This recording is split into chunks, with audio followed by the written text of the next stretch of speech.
বিসমিল্লাহির রহমানির রহিম। অনলাইন স্কুলের সবাইকে স্বাগতম। প্রিয় শিক্ষার্থী, আশা করি সবাই ভালো আছো। আমিও ভালো আছি। আজ তোমাদের পাঠ উপস্থাপনা করব গণিত বইয়ের জ্যামিতি ভাগ থেকে অষ্টম অধ্যায়ের বৃত্ত অর্থাৎ উপপাদ্য 26 নিয়ে আলোচনা করব। একটু দেখে নিই উপপাদ্য 26টি। তো বৃত্তের বহিস্থ কোনো বিন্দু থেকে বৃত্তের দুইটি স্পর্শক টানলে ওই বিন্দু থেকে স্পর্শ বিন্দুদ্বয়ের দূরত্ব সমান হবে। প্রিয় শিক্ষার্থী, তোমরা দেখো তোমাদের উপপাদ্য যে আছে 26 নম্বর, এই উপপাদ্য 26 থেকে আগে প্রশ্নটা বলে দাও। বৃত্তের বহিস্থ কোনো বিন্দু থেকে, এখানে দেখো পাশে তোমার একটা চিত্র দেওয়া আছে। এই চিত্রে ও কেন্দ্র বিশিষ্ট একটি ABC বৃত্ত আছে। এই ও কেন্দ্র বিশিষ্ট ABC বৃত্তের একটা বহিস্থ বিন্দু P, এটা তোমাদের বহিস্থ বিন্দু। তাই এই বিন্দুটি কথা বলা আছে বৃত্তের বহিস্থ কোন বিন্দু থেকে, অর্থাৎ বহিস্থ বিন্দু থেকে এই বৃত্তে দুইটি স্পর্শক টানে, অর্থাৎ A ও B বিন্দুতে দুইটি স্পর্শক। ওই স্পর্শক থেকে অর্থাৎ ওই বিন্দু থেকে স্পর্শ বিন্দুদ্বয়ের, অর্থাৎ এই বিন্দু থেকে স্পর্শ বিন্দুদ্বয়ের দূরত্ব সমান, অর্থাৎ দূরত্ব সমান হবে। আমরা এটা প্রমাণ করব। তো শিক্ষার্থীবৃন্দ, অলরেডি তোমরা বুঝে ফেলছো। এখন জ্যামিতি পড়তে গেলে তোমাদের প্রথমে বিশেষ নির্বাচন নিয়ে আলোচনা করব। বিশেষ নির্বাচন লিখব কি, যে ও কেন্দ্র বিশিষ্ট বৃত্ত, ও কেন্দ্র বিশিষ্ট ABC, ও কেন্দ্র বিশিষ্ট ABC বৃত্তের P একটি বহিস্থ বিন্দু, P একটি বহিস্থ বিন্দু। তাহলে P একটি হলো কি বহিস্থ বিন্দু। তাহলে আমরা এখন এই PA এবং PB রেখাংশদ্বয় বৃত্তের A ও B বিন্দুতে স্পর্শ করে। আমরা এখন কি লিখব, যে এবং PA ও PB রেখাংশদ্বয়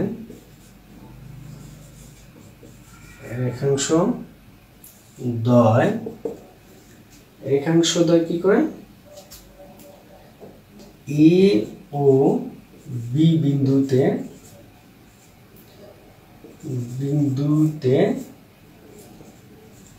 স্পর্শ করে,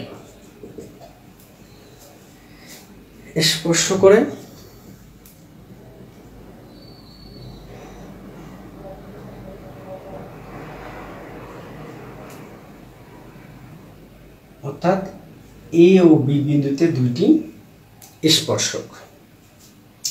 তার প্রমাণ করতে হবে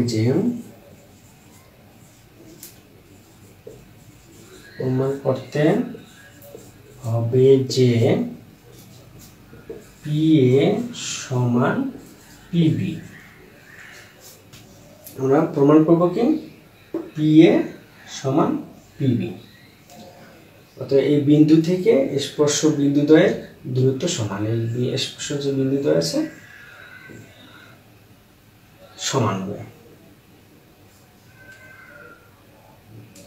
তো প্রিয় শিক্ষার্থী, আমরা এখানে বিশেষ নির্বাচন এভাবে লিখব কি, আরেকবার বলতেছি যে ও কেন্দ্র বিশিষ্ট এ বি সি বৃত্তের পি একটি বহিস্থ বিন্দু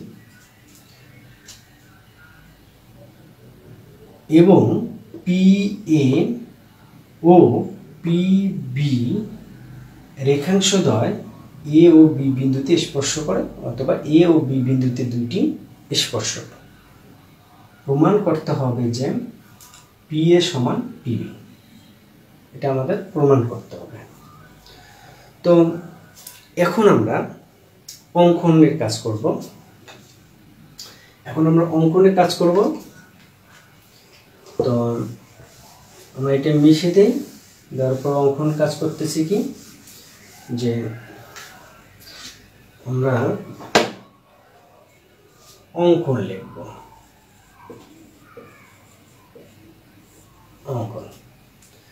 আমরা অঙ্কনের কাজ করে রাখছি, ও এ ও বি যোগ করি, তাহলে ও এ এবং ও বি যোগ করি। কি বললাম? ও এ এবং ও বি যোগ করি। তাহলে আমরা এখন প্রমাণ লিখব।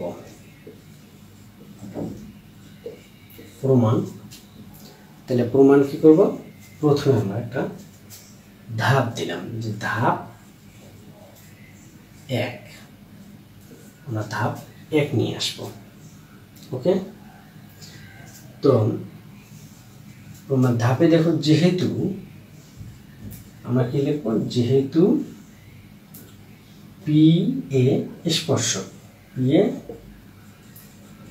স্পর্শক এবং ও এ স্পর্শ বিন্দুগামী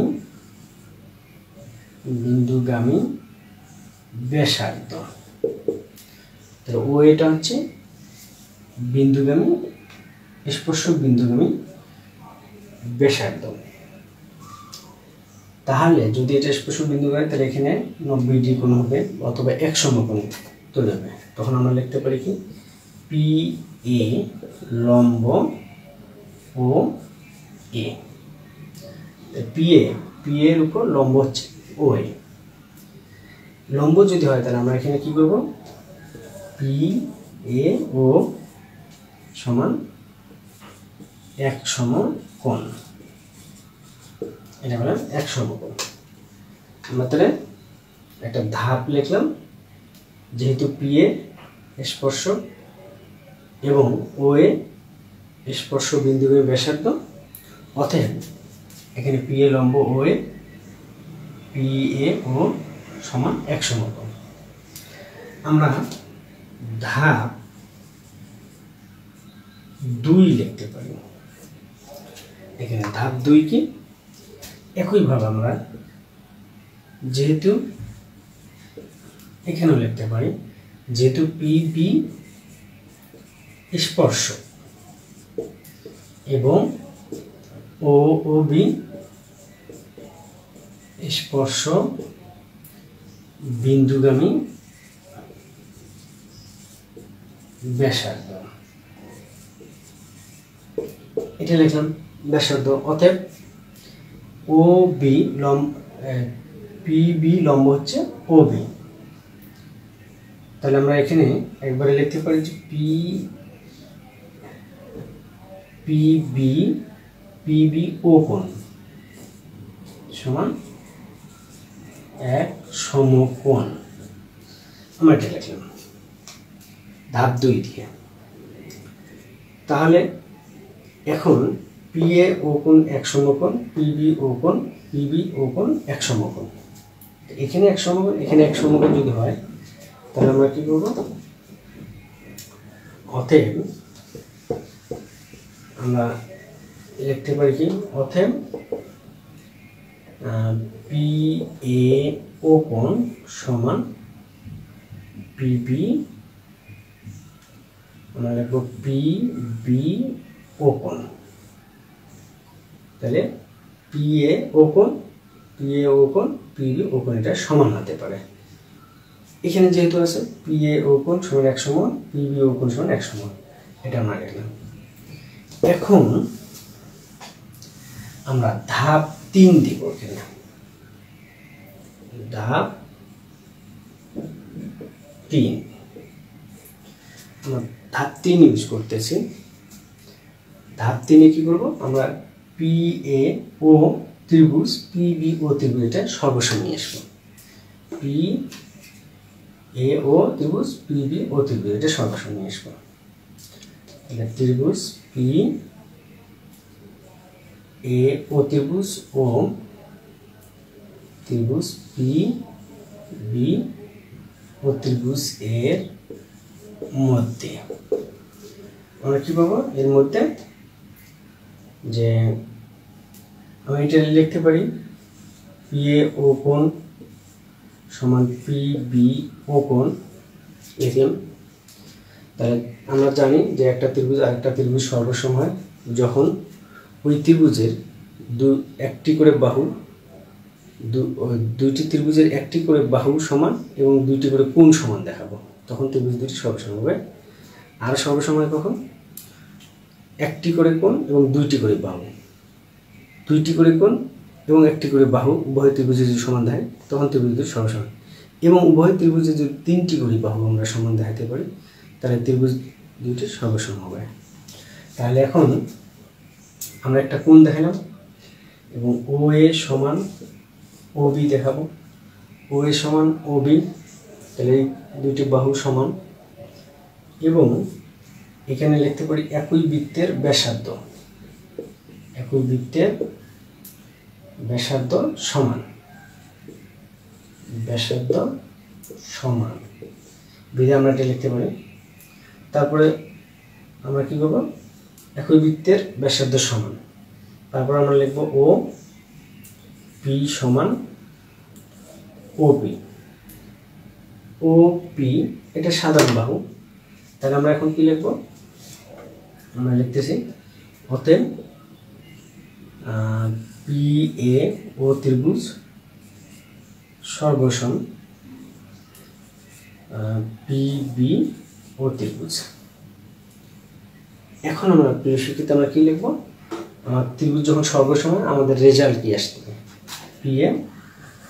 পি এ সমান পি বি লিখতে পারি। যেহেতু আমরা এইটা দেখাইছিলাম এটা সমান, এটা উভয় ত্রিভুজের সাধারণ বাহু এবং এই কোণটা আমরা এই কোণটা দেখাইছিলাম, তাহলে আমাদের সর্বসম আসলো। সর্বসম যখন আমরা পেয়ে গেলাম তখন আমাদের রেজাল্ট পেলাম পি এ সমান পি বি, এটা আমাদের প্রমাণিত। তোমাদের বইয়ে ধাপ হয়তো 2টি আছে, আমি 3টি ধাপ দিয়ে জিনিসটা সমাধান করে দিলাম। ওকে, ধন্যবাদ। পরবর্তী ক্লাস দেখার জন্য সবাইকে আমন্ত্রণ রইল।